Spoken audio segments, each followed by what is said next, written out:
سلام دوست خوب من، خیلی خوش اومدی به کانال قصه های موجی قصه گو. هر قصه یک دنیای رنگارنگ پر از اتفاقات هیجان انگیز و جالب و قشنگ. اگه گفتی اسم قصه امروز چیه؟ سلام، من موجی قصه گو هستم و امروز اومدم به تو بگم که یک آقا یا خانم بنا چی کار میکنه. این آقایی که توی عکس میبینی اسمش بیلی هست و بناه. تو میدونی بنا چی کار میکنه؟ آقا یا خانم بنا یا کسی که ساختمون میسازه، خونه میسازه، دیوار میسازه، پنجره میسازه، میدونی دقیقا چی کار میکنه؟ چی جوری میشه یه بنا شد؟ تا حالا بهش فکر کردی؟ این کتاب میاد به ما یاد میده، به ما نشون میده که بیلی وقتی از خواب بیدار میشه یک روز کاریش چه شکلیه. از صبح که بیدار میشه تا شب که دوباره بره بخوابه چه کارایی میکنه وقتی که شغلش بناییه، ساختمون سازیه. من امروز به تو میگم.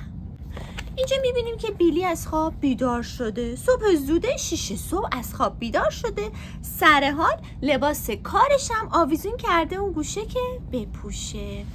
و کسی که بناه، کسی که ساختمون میسازه، با دیوار کار داره، با آجر، سیمان، پنجره، تیر، تخته، باید کلاه ایمنی سرش بکنه که اگه یه موقع وسیله افتاد سرش آسیب نبینه، سرش زخم نشه. اینجا هم میبینیم که بیلی کلاهش رو باید سرش بکنه، لباس کارش رو بپوشه، کفشای خیلی محکم داره، چکمه یا بوتهای محکم داره که از پاهاش هم مراقبت بکنه. و ماشینش رو ببین، یه تراک یا مثلا مثل وانت یه ماشین بزرگ داره و پشت اون ماشین وسایلش رو میذاره. مثل چی؟ مثل بیل، کلنگ، مثل وسایل برقی که باهاش دیوار رو سوراخ بکنه، مثل میخ و چکش که بتونه تخته ها رو به هم وصل بکنه، مثلا نرده بسازه برای پله ها. دیگه چی داره؟ یه دستگاهی هم داره که اینجوری گرد بزرگه که توش سیمان درست میکنه. ما وقتی که دیوار میچینیم، دیوار درست میکنیم، بین آجرها سیمان میریزیم تا آجرها به هم بچسبن، دیوار ساخته بشه بره تا بالا. یه دونه نردبونم داره که از پله هاش بره بالا، بره مثلا دستش برسه به پشت بوم خونه، دستش برسه به طبقه بالاتر و بتونه تعمیرات انجام بده یا دیوار بسازه یا خونه بسازه. خیلی جالبه به نظر من. نگاه بکنین داره برای خودش هم آواز میخونه، سوت میزنه.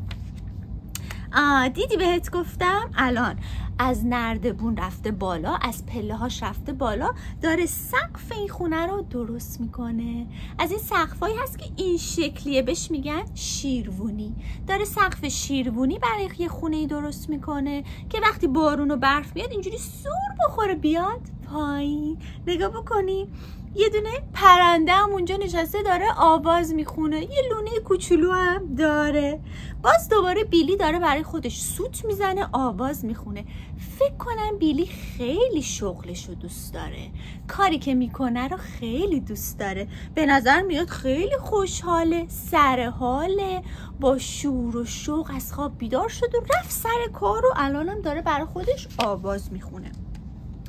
داشت کاراشو میکرد، یهو خانوم داگزبری بهش زنگ زد، اومد پیشش، گفتش که وای خونه سگ من خراب شده.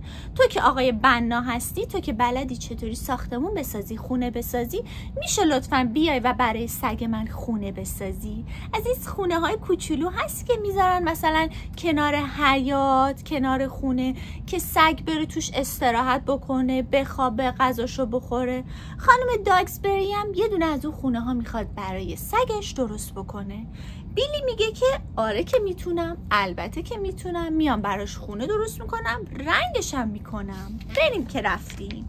نگاه بکنین چقدر جالب. بچه ها داره آجرها رو میذاره کنار هم، میذاره روی هم دیگه، بینشون سیمان میریزه که این آجرها بچسبن به هم، خونه اینجوری دیوار ساخته بشه بره بالا، بعد روش سقف میذاره و میشه یه خونه بامزه، یه خونه قشنگ، یه خونه گرم برای سگ خانم داگزبری. خیلی جالبه. وقتی که خونه رو ساخت تموم، حالا داره رنگش میکنه، رنگ قرمز زد. بچه ها منم رنگ قرمز خیلی دوست دارم. ببین چقدر قشنگه. درشو قرمز کرد، دسته در رو زرد کرد. سگ خانم داگزبری هم ایستاده اون کنار خوشحاله. فکر کنم از خونه جدیدش خوشش اومده. خانم داگزبری هم خوشحاله و از بیلی تشکر میکنن. دوتایی براش دست تکون میدن، ازش تشکر میکنن. بیلی میره که بره یه خونه دیگه بسازه، یه دیوار دیگه، پنجره، پله یا هر کار دیگه‌ای که میتونه، هر چیز دیگه‌ای که بلده بسازه. این بچه ها یه خلاصه‌ای بود، یه کوچولو از کارهایی بود که یک بنا انجام میده، یه شخصی، یه آدمی که ساختمون میسازه. تو کدوم قسمت این کار رو دوست داشتی؟ تو خوشت میاد دیوار بسازی؟ مثل وقتی که با لگو دیوار میچینیم رو هم، خونه درست میکنیم، پله میذاریم، نرده میذاریم، باغچه میذاریم. تو از این کارو دوست داری؟ با لگو که بازی میکنی از این کار خوشت میاد؟ بعضی آدما خیلی این کارو دوست دارن بسازن، هی چیزا رو هم دیگه بچینن، یه چیزی بسازن، یه چیزی مثل خونه، مثل اتاق، مثل انباری، مثلا حتی یه جعبه. دوست دارن که طراحی کنن و بسازن. مثلا باغچه طراحی بکنن، بگن خوبه که اینجا گل بکاریم، بعد زنگ بزنیم باغبون بیاد، اینجا تاپ بذاریم، اینجا نرده بذاریم، اینجا سنگ فرش بذاریم، یه دونه راه درست بکنیم. اینا کاراییه که یک بنا انجام میده. حالا تو بهش فکر کن، ببین چقدر از این کار خوشت میاد. دوست داری وقتی بزرگ شدی بنا بشی؟ کسی بشی که ساختمون میسازه، خونه میسازه؟ ها؟ اینم از قصه بیلی بنا.